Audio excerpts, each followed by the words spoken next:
नमस्कार, 4 TV news देख रहे हैं आप और मैं हूं आपके साथ शिवम दुबे। 4 टीवी न्यूज़ के खास कार्यक्रम देश दुनिया में आप सबका स्वागत। बुलेटिन की शुरुआत करेंगे और सीधे रुक करेंगे खबरों की ओर। प्रधानमंत्री नरेंद्र मोदी ने फिजी के साथ भारत के संबंधों को और मजबूत करने पर जोर दिया। उन्होंने कहा कि रक्षा और सुरक्षा क्षेत्र में सहयोग को मजबूत करने के लिए एक कार्य योजना की तैयारी की गई है। भारत फिजी की समुद्री सुरक्षा के लिए ट्रेनिंग और उपकरण उपलब्ध कराएगा। साथ ही साइबर और डेटा सुरक्षा के क्षेत्रों में दोनों देश अनुभव साझा करेंगे। प्रधानमंत्री मोदी ने आतंकवाद को पूरी मानवता के लिए सबसे बड़ी चुनौती बताते हुए कहा कि इस लड़ाई में सहयोग और समर्थन के लिए वो फिजी के प्रधानमंत्री राबुका और उनकी सरकार के आभारी हैं। इसके अलावा प्रधानमंत्री मोदी ने सांस्कृतिक सहयोग पर भी जोर दिया। उन्होंने कहा कि फिजी यूनिवर्सिटी में हिंदी और संस्कृत पढ़ाने के लिए भारतीय शिक्षक भेजे जाएंगे और फिजी के पंडित भारत आकर प्रशिक्षण लेंगे, गीता महोत्सव में हिस्सा लेंगे। उन्होंने जलवायु परिवर्तन को फिजी के लिए गंभीर खतरा बताया और कहा कि नवीकरण ऊर्जा, खासकर सौर ऊर्जा में दोनों देश मिलकर काम कर रहे हैं। आज हमारी व्यापक वार्ता में हमने कई अहम फैसले लिए। हम मानते हैं कि एक स्वस्थ राष्ट्र ही समृद्ध राष्ट्र हो सकता है। इसलिए हमने तय किया कि सुवा में 100 बेड सुपर स्पेशलिटी अस्पताल बनाया जाएगा। डायलिसिस यूनिट्स और सी एम्बुलेंस भेजी जाएगी और जन औषधि केंद्र खोले जाएंगे, जिससे सस्ती और उत्तम क्वालिटी की दवा हर घर तक पहुंचेगी। हम चाहते हैं कि सपनों की दौड़ में किसी के कदम रुके नहीं। इसलिए फिजी में जयपुर फूड कैंप भी लगाया जाएगा। रक्षा और सुरक्षा क्षेत्र में आपसी सहयोग को मजबूत करने का निर्णय लिया है। इसके लिए एक एक्शन प्लान तैयार किया गया है। फिजी की मैरीटाइम सिक्योरिटी को सशक्त करने के लिए भारत से ट्रेनिंग और इक्विपमेंट में सहयोग दिया जाएगा। साइबर सिक्योरिटी और डेटा प्रोटेक्शन के क्षेत्रों में हम अपने अनुभव साझा करने के लिए तैयार हैं। हम एकमत है कि आतंकवाद पूरी मानवता के लिए बहुत बड़ी चुनौती है। आतंकवाद के खिलाफ हमारी लड़ाई में सहयोग और समर्थन के लिए हम प्रधानमंत्री रंबुका और फिजी सरकार का आभार व्यक्त करते हैं कि फिजी यूनिवर्सिटी में हिंदी और संस्कृत पढ़ाने के लिए भारतीय शिक्षक भेजा जाएगा और फिजी के पंडित भारत आकर प्रशिक्षण लेंगे और गीता महोत्सव में भी भाग लेंगे। यानी लैंग्वेज से कल्चर तक रिश्ते और अधिक गहरे होंगे। फ्रेंड्स, क्लाइमेट चेंज फिजी के लिए क्रिटिकल थ्रेट है। इस संदर्भ में हम रिन्यूएबल एनर्जी, खासकर सौर ऊर्जा में साथ मिलकर काम कर रहे हैं। International solar alliance, coalition for disaster resilient infrastructure और ग्लोबल बायोफ्यूल्स अलायंस में हम एक साथ हैं। अब हम डिजास्टर रिस्पांस में भी फिजी की क्षमताओं को बढ़ाने में सहयोग देंगे। रुक करेंगे अगली खबर की ओर। अंतरिक्ष यात्रा से लौटे ग्रुप कैप्टन शुभांशु शुक्ला आज अपने गृह जनपद पहुंचे। एयरपोर्ट पर डिप्टी सीएम ब्रजेश पाठक ने उनका भव्य स्वागत किया। उनके मोहल्ले त्रिवेणी नगर में जश्न का माहौल है। लखनऊ शहर में चारों ओर शुभांशु नेशनल हीरो के पोस्टर्स लगे हैं। इसी के साथ आपको बता दें कि अपने स्कूल सिटी मॉन्टेसरी स्कूल में पहुंचकर ग्रुप कैप्टन शुभांशु शुक्ला ने कहा कि आज सुबह मैं बहुत थका हुआ था, फिर मैंने आप बच्चों को सड़कों पर देखा और मुझे बताया गया कि आप सुबह 7:30 बजे से वहाँ खड़े हैं। मैंने आपको पसीने से तरबतर, मुस्कुराते और इतने उत्साहित देखा कि मेरी थकान गायब हो गई। सफल होने के लिए केवल दृढ़ता की आवश्यकता है। मेरे समग्र अनुभव में मुझे लगता है कि भविष्य बेहद उज्जवल है। हम सही समय पर हैं, सही अवसर मौजूद है।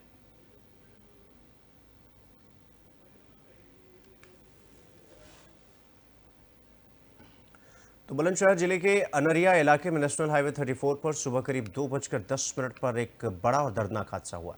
इस घटना में कई लोगों की मौत हो गई और कई लोग घायल हो गए। हादसे के बाद प्रदेश के मुख्यमंत्री योगी आदित्यनाथ ने शोक संतप्त परिवारों के प्रति संवेदना प्रकट की। साथ ही उन्होंने मृतकों के परिजनों को 2-2 लाख रुपए और घायलों को 50-50 हजार रुपए की आर्थिक मदद देने का ऐलान किया। मुख्यमंत्री ने जिला प्रशासन को निर्देश दिया कि सभी घायलों का समुचित इलाज कराया जाए और किसी भी तरह की लापरवाही बिल्कुल न बरती जाए। इस हादसे के बाद इलाके में मातम पसरा हुआ है।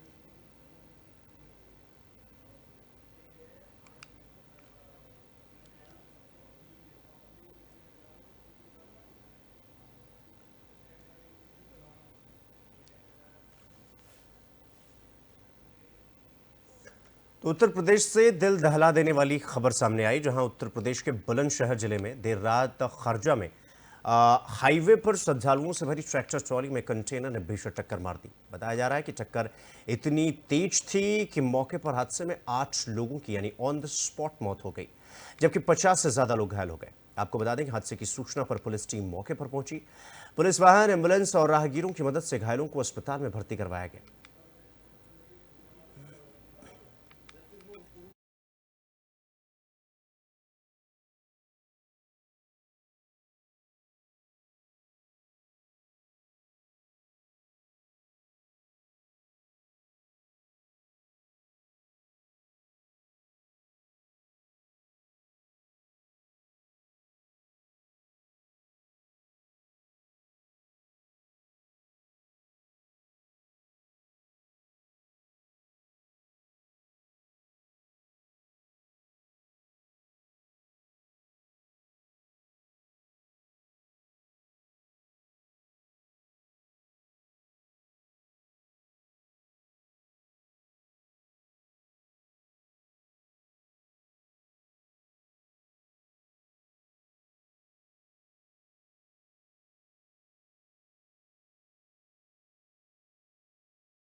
रुक करेंगे अगली खबर की ओर। उत्तर प्रदेश के फिरोजाबाद नगर से दिल दहला देने वाला मामला सामने आया, जहां फिरोजाबाद जनपद के थाना फरिहा क्षेत्र के अंतर्गत ग्राम लखी जंगल में महिला का शव मिलने से घटना से इलाके में सनसनी फैल गई। बताया जा रहा है कि थाना फरिहा क्षेत्र की निवासी 40 वर्षीय महिला रामलली कुछ दिनों से लापता थी।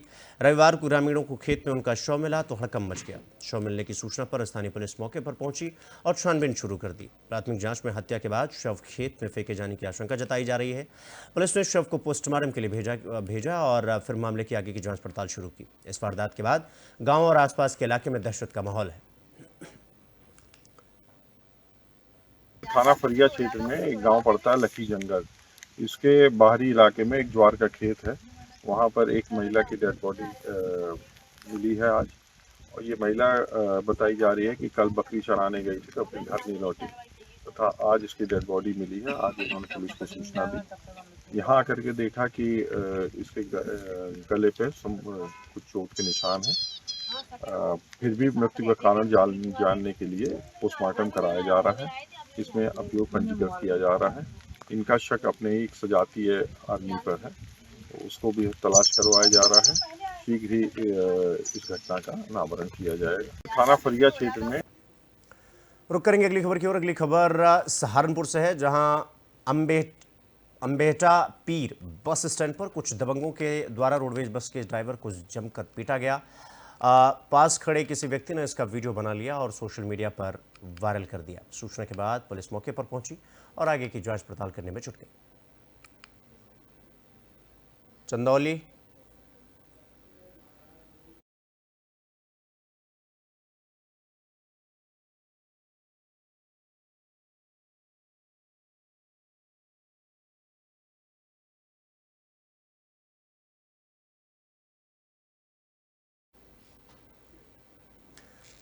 तो वहीं यूपी से हैरान कर देने वाली खबर सामने आई, जहां सैयद राजा थाना क्षेत्र में हुई घटना। और आपको बता दें कि चलती ऑटो पर आम की डाली टूटकर गिर गई और डाली गिरने से ड्राइवर सहित ऑटो में सवार 4 लोग घायल हो गए। चंदौली बाजार में सवारियों को बैठाकर सैयद राजा ये ऑटो जा रहा था, जिस दौरान यह हादसा हुआ। ऑटो पर पेड़ गिरने की घटना सीसीटीवी कैमरे में कैद भी हुई। सभी घायलों को स्थानीय लोगों ने इलाज के लिए अस्पताल में भर्ती करवाया।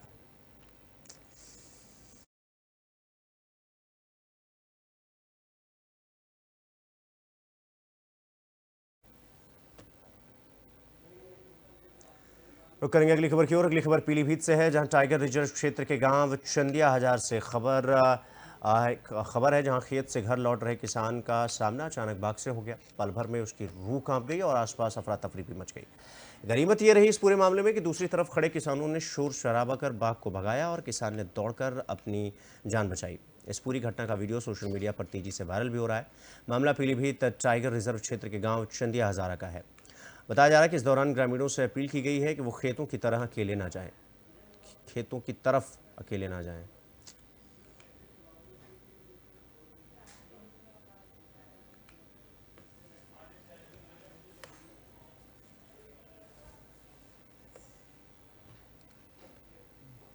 तो मोदीनगर की हापुड़ रोड पर बनने वाले बहुप्रतीक्षित रेलवे ओवरब्रिज का निर्माण कार्य रविवार को विधिवत रूप से शुरू हो गया। कार्यक्रम में सांसद डॉक्टर राजकुमार सांगवान, विधायक डॉक्टर मंजू शिवाच और नगर पालिका अध्यक्ष विनोद वैशाली ने हवन पूजन कर आरओबी का शुभारंभ किया। सांसद ने कहा कि आरओबी बनने से भोजपुर ब्लॉक सहित आसपास के ग्रामीणों और शहरवासियों को रेलवे फाटक के लंबे जाम से निजात मिलेगी। विधायक डॉक्टर मंजू शिवाच ने बताया कि इस परियोजना के लिए वो लंबे समय से प्रयासरत थी और अब ये सपना साकार होने जा रहा है। वुडहिल इंफ्रास्ट्रक्चर लिमिटेड कंपनी 2 साल में आरओबी का निर्माण पूरा करेगी। हालांकि निर्माण से प्रभावित व्यापारियों ने कार्यक्रम स्थल पर पहुंचकर नारेबाजी की और अपनी दुकानों के लिए वैकल्पिक जगह की मांग भी की। नाराज व्यापारियों को शांत कराने के लिए नगर पालिका अध्यक्ष ने उन्हें जल्द समाधान का आश्वासन दिया। मोदीनगर रेलवे जो ब्रिज बनने जा रहा है, इसकी बहुत लंबे समय से इसकी आवश्यकता थी और मोदीनगर की जनता भी और आसपास की जनता भी ब्रिज न होने के कारण फाटक लंबे समय तक बंद होता था, वो कठिनाई महसूस कर रही थी, परेशानी महसूस कर रही थी। और भारत सरकार ने और प्रदेश सरकार ने जो इसका फैसला लिया है, इसके लिए बजट का आवंटन किया है। मैं दोनों सरकारों को, आदरणीय मुख्यमंत्री योगी आदित्यनाथ जी को और आदरणीय प्रधानमंत्री नरेंद्र मोदी जी को, उनका आभार व्यक्त करता हूँ, धन्यवाद देना चाहता हूँ कि मोदीनगर की जनता की परेशानी को ध्यान में रखते हुए उन्होंने आरओबी के लिए धन आवंटित किया है। ये सभी क्षेत्रवासियों को मैं ये समर्पित करती हूँ, उनके लिए बहुत सुविधा हो जाएगी। ये मेरे विधायक होने का सबसे पहला प्रोजेक्ट था जो पिछले कार्यकाल में पूरा नहीं हो पाया था, और जो मैंने पहले 6 महीने में प्रोजेक्ट लिया था वो ये रेलवे ओवरहेड ब्रिज था। और इसके लिए बड़ौदा हाउस मैंने बहुत चक्कर काटे, राज्य सरकार के साथ भी बहुत काम किया, अंत में ये जाके हुआ और इससे बहुत सुविधा हो जाएगी। मैं इसके लिए केंद्र सरकार को और साथ ही साथ राज्य सरकार को, दोनों को, और जो हमारे एमपी हैं उनके एफर्ट्स के लिए बहुत बहुत धन्यवाद। आरओबी के जो संदर्भ में विरोध नहीं कर रहे हैं, हमारी सिर्फ शुरू से अभी तक एक ही डिमांड रही है कि विस्थापित से पहले स्थापित करा जाए। एक खोखा पटरी वालों को भी ये सभी लोग जगह दे देते हैं। हम तो 45 साल से यहाँ अपनी पक्की दुकानों में बैठे हुए हैं, तो एक जगह के बदले में जगह हमें मिल जाए। हम ना तो हम इस पुल के विरोध में हैं और ना ही किसी उसमें है। हाँ, ये आंदोलन अगर इन्होंने हमारी बात नहीं मांगी, अगर कल कोई भी व्यापारी आत्मदाह करने के लिए मजबूर हो गया या कोई जनहानि होती है तो उसमें शासन, प्रशासन और जनप्रतिनिधि ये सब जिम्मेवार होंगे।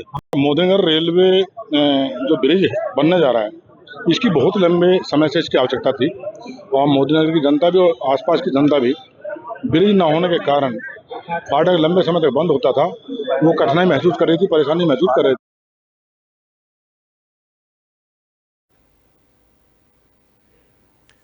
तो मानसून सत्र में इस बार हंगामा ही हंगामा सुनाई दिया, लेकिन इस हंगामे के बीच सरकार ने ऑनलाइन गेमिंग बिल भी पास करवा लिया। क्या ये बिल क्या है और किस तरह के ऑनलाइन गेम अब गुजरे जमाने की बात होने वाला है, ये खास रिपोर्ट देखिए। इस साल का मानसून सत्र बेहद हंगामेदार रहा। लोकसभा और राज्यसभा दोनों में विपक्ष ने सरकार का जबरदस्त विरोध किया। विपक्ष के विरोध के चलते लोकसभा और राज्यसभा को बार बार स्थगित किया गया, लेकिन इस विरोध और हंगामे के बीच सरकार ने एक बेहद अहम बिल दोनों सदनों से पास करवा लिया, जिसका नाम है ऑनलाइन गेमिंग बिल। और अब इस बिल को राष्ट्रपति की भी मंजूरी मिल चुकी है। इस बिल के तहत देश में ई स्पोर्ट्स और ऑनलाइन गेम्स को लेकर एक लीगल फ्रेमवर्क तैयार किया जाएगा, जो डिजिटल गेमिंग सेक्टर को रेगुलेट करेगा। हालांकि इस बिल को लेकर लोगों के मन में कई सवाल है, जो शायद धीरे धीरे सरकार दूर करने की कोशिश करेगी। लेकिन यह बिल ई स्पोर्ट्स और ऑनलाइन सोशल गेम्स को बढ़ावा देगा, जबकि रियल मनी गेम्स पर रोक लगाएगा। रियल मनी गेम्स वो गेम्स होते हैं जिसमें पैसा लगाकर ज्यादा पैसे जीतने का लालच दिया जाता है। जब से यह बिल लोकसभा और राज्यसभा से पास हुआ है, तब से लोगों के मन में यह सवाल है कि आखिर यह बिल लाया क्यों जा रहा है। तो उसका जवाब है कि सरकार ई स्पोर्ट्स और ऑनलाइन सोशल गेम्स को तो प्रमोट करना चाहती है, लेकिन ऐसे गेम्स पर रोक लगाएगी जिनमें सीधे तौर पर पैसों का इस्तेमाल होता है। इसके लिए नियामक निरीक्षण और डेवलपर सपोर्ट के लिए एक सेंट्रल ऑनलाइन गेमिंग अथॉरिटी बनाई जाएगी। आज लोकसभा ने हमारे समाज में एक बहुत बड़ा क्रांतिकारी बिल पास किया है। आप सब जानते हैं कि online gaming digital technology, digital की दुनिया का एक बहुत बड़ा सेक्टर है। इसमें 3 सब सेक्टर है, 3 सेगमेंट है। पहला सेगमेंट है जो ई स्पोर्ट्स, बहुत एक तेजी से उभरता हुआ है ई स्पोर्ट्स, जिसमें खिलाड़ी आपस में कोऑर्डिनेशन करके, टीम वर्क करके खेलते हैं और इसमें भारत की भी बहुत बड़ी पहचान बन रही है। इस बिल के माध्यम से ई स्पोर्ट्स को लीगल रिकॉग्निशन मिलेगा। दूसरा सेगमेंट है ऑनलाइन सोशल गेम्स, जो कि साधारण तरीके पे बिना कोई मनी के खेला जाता है, जिसमें कोई शर्तें नहीं लगती, जिसमें कोई वेजर नहीं होता, जिसमें कोई स्टेक इस तरह से नहीं डालना होता। वो एक साधारण तौर पे परिवार में बैठे हुए दोस्तों के साथ खेलने के गेम्स, उनको भी सरकार प्रमोट करने का इस बिल में प्रोविजन रखेगी। एक तीसरा सेगमेंट है, यानी 3 में से 2 सेगमेंट्स को सरकार प्रमोट कर रही है, इसलिए इस बिल का नाम भी promotion and regulation of online gaming है। आपको बता दें कि सबके अलावा इस बिल को लाने के पीछे addiction, financial fraud, money laundering और टेरर फंडिंग जैसी चिंताएं भी हैं। केंद्रीय मंत्री अश्विनी वैष्णव ने ऑनलाइन मनी गेम्स की वजह से मिडिल क्लास पर पड़ने वाले प्रभाव को लेकर चिंता भी व्यक्त की है। इसलिए इस बिल में जुर्माने और सजा का भी प्रावधान है। पहली बार गलती होने पर 3 साल की सजा और 1 करोड़ रुपए तक का फाइन लगेगा। दोबारा गलती होने पर 3 से 5 साल तक की सजा और 2 करोड़ रुपए तक का फाइन लग सकता है। तो किसी भी देश की ताकत को अगर आपको आजमाना है, तो आप उस देश की सेना को आंकिए। उससे आपको एक सीमित और पैरेलल आपको ताकत समझ में आएगी उस देश की। चाहे अमेरिका हो, रसिया हो, ब्रिटेन हो, चाइना हो, कोई भी देश हो, इंक्लूडिंग भारत हो, सबकी अपनी अपनी ताकत अपने अपने सेना से होती है। फिर चाहे वो वायुसेना हो, जल सेना हो, थल सेना हो। लेकिन सबसे जो ऊंची ताकत मानी जाती है वो वायुसेना की मानी जाती है। लेकिन क्या हो कि वायुसेना की ताकत को बढ़ाने के लिए आपको किसी दूसरे देश पर आधारित होना पड़े, जबकि आपके पास वो ताकत है, वो क्षमता है। मैं बात कर रहा हूं भारत की। भारत आज वायुसेना में हर उस देश के साथ मुकाबला कर सकता है, फाइटिंग कर सकता है, लड़ाई कर सकता है, जो देश अपने आप में बहुत शक्तिशाली मानते होंगे। लेकिन आज भी भारत फाइटर जेट तो बना लेता है, लेकिन उसका इंजन नहीं बना पाता। आखिर क्या वजह है कि आज तक भारत ने इंजन नहीं बनाया, जबकि भारत के इंजीनियर देश दुनिया में अपना रोला जमा कर रखे हुए हैं। देश दुनिया में अपनी ताकत, अपने जो मस्तिष्क का, जो बुद्धि का विवेक है, उसकी शक्ति का एहसास पूरे देश को करवा चुके हैं। लेकिन आज भी क्या वजह है कि आखिर भारत वायुसेना का फाइटर जेट का इंजन नहीं बना पाता? तेजस हमारे पास इतना पावरफुल एयर कॉम्बैट है, लेकिन उसके बावजूद उसका इंजन भारत नहीं बनाता है। क्या वजह रही आज तक भारत इंजन नहीं बना पाया? क्या शुरुआत की गई थी कभी इंजन बनाने की? क्या कुछ इसका पूरा इतिहास भूगोल है? वो आपको इस खास रिपोर्ट में देखने और सुनने को मिलेगा। सुनिए। भारत आज अंतरिक्ष में अपनी गिनती दुनिया के अग्रणी देशों में करता है, परमाणु शक्ति से लैस है और स्वदेशी फाइटर जेट जैसे तेजस जैसी उन्नत तकनीकी भी विकसित कर चुका है। लेकिन जब बात आती है इन फाइटर जेट्स के दिल यानी इंजन की, तो हम अब भी अमेरिका, रूस और फ्रांस जैसे देशों के दरवाजे खटखटा रहे होते हैं। लेकिन आखिर क्यों? क्या इंजीनियरिंग का इतना उन्नत देश एक जेट इंजन नहीं बना सकता? क्या यह सिर्फ तकनीकी चुनौती है या इसके पीछे कुछ और गहरी वजहें छुपी हैं? फाइटर जेट इंजन बनाना दुनिया की सबसे जटिल और उन्नत तकनीकों में से एक है। आज के समय में फाइटर जेट इंजन बनाने की क्षमता अमेरिका, रूस, फ्रांस, ब्रिटेन के पास है। भारत ने अपने स्वदेशी फाइटर जेट जैसे तेजस को विकसित करने में उल्लेखनीय प्रगति की है, लेकिन इंजन निर्माण में अभी भी कई चुनौतियां हैं। फाइटर जेट तेजस के लिए हम दूसरे देशों पर निर्भर हैं। ऐसे में सवाल उठता है कि आखिर लड़ाकू विमान का इंजन बनाना इतना मुश्किल काम क्यों है? दरअसल भारत ने 1986 में अपने पहले स्वदेशी लड़ाकू विमान इंजन कावेरी प्रोजेक्ट की शुरुआत की थी, लेकिन यह प्रोजेक्ट कई तकनीकी और वित्तीय कारणों से कभी अपनी मंजिल तक पहुंच ही नहीं पाया। इंजन में बार बार कंप्रेशन की गड़बड़ी, थ्रस्ट की कमी और जरूरत से ज्यादा तापमान जैसी दिक्कतें आई। तो चलिए अब समझते हैं कि वो कौन कौन सी चुनौतियां हैं जिसकी वजह से भारत जेट इंजन नहीं बना पा रहा है। पहली और सबसे बड़ी वजह है तकनीकी जटिलता। दरअसल फाइटर जेट इंजन को बनाने के लिए उच्च तापमान और दबाव को झेलने वाली सामग्री जैसे क्रिस्टल ब्लेड, लेजर ड्रिलिंग और हॉट एंड कोटिंग्स की जरूरत होती है। इन तकनीकों में महारत हासिल करने के लिए दशकों का अनुसंधान और अरबों डॉलर का निवेश चाहिए। अमेरिका, रूस और फ्रांस जैसे देश दशकों से इस क्षेत्र में अनुसंधान कर रहे हैं, जबकि भारत का प्रयास जैसे कावेरी इंजन प्रोजेक्ट अपर्याप्त थ्रस्ट और तकनीकी सीमाओं के कारण असफल रहा। अब बात कर लेते हैं दूसरी और सबसे बड़ी वजह की, जिसका नाम है आर्थिक संसाधन की कमी। दरअसल आर्थिक संसाधन की कमी भी फाइटर जेट बनाने में बड़ा रोड़ा बन रही है। एक उन्नत इंजन बनाने में 5 से 10 बिलियन डॉलर की लागत और 10 से 15 साल का समय लग सकता है। भारत का रक्षा बजट हालांकि बढ़ रहा है, लेकिन अभी भी इन बड़े प्रोजेक्ट्स के लिए बजट सीमित नहीं है। इसके अलावा कुशल मानव संसाधन और उन्नत अनुसंधान सुविधाओं की कमी भी एक बड़ी बाधा है। हालांकि भारत अब इस दिशा में बड़ा कदम उठा रहा है। हाल ही में रक्षा मंत्री राजनाथ सिंह ने घोषणा की कि भारत फ्रांस की कंपनी सैफ्रॉन के साथ मिलकर AMCA यानी एडवांस मीडियम कॉम्बैट एयरक्राफ्ट के लिए 120 किलो न्यूटन का इंजन बनाएगा। यह प्रोजेक्ट 100% तकनीकी हस्तांतरण और स्वदेशी उत्पादन पर केंद्रित है, जो भारत को आत्मनिर्भर बनाने में मदद करेगा। फाइटर जेट इंजन सिर्फ तकनीक का मामला नहीं है, यह एक देश की आत्मनिर्भरता, रणनीतिक स्वतंत्रता और वैश्विक शक्ति संतुलन का भी प्रतीक है। भारत ने कई क्षेत्रों में दुनिया को चौंकाया है, चाहे वो इसरो की कम लागत वाली मंगल यात्रा हो या तेजस जैसी स्वदेशी लड़ाकू विमान का विकास। अब समय आ गया है कि हम अपनी ऊर्जा, संसाधन और राजनीतिक इच्छा शक्ति को इस दिशा में केंद्रित करें, ताकि आने वाले वर्षों में भारतीय आसमान में उड़ता हर फाइटर जेट न सिर्फ हमारी जमीन पर बना हो, बल्कि उसका इंजन भी मेक इन इंडिया की असली उड़ान भर रहा हो।